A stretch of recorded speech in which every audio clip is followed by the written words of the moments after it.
eventin madhështor të 10 vjetorit të fondacionit Fundjavë Ndryshe, sytë të gjithëve ishin të drejtuar tek Lori Hoxha dhe bashkëshorti i saj, Viz Bayraktari, të cilët u shfaqën për herë të parë në publik pas dasmës së tyre shumë të komentuar.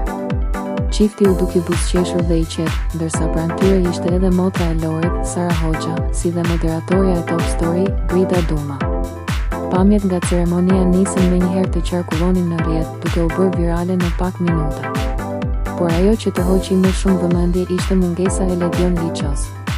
Prej kohësh, rrjeti ka shpërthyer me thashete me rreth dinamikave familjare dhe marrëdhënieve profesionale në Top Channel, dhe fakti që Ledioni nuk ishte i pranishëm në këtë event ku morën pjesë figura të rëndësishme, ndezi sërish komentet.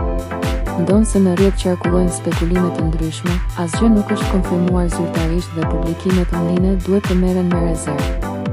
Megjithatë, kur vjen puna te personazhet e njohur të Topit, çdo detaj kthehet në lajm dhe këtë herë ishte mungesa ajo që bëri më shumë zhurmë.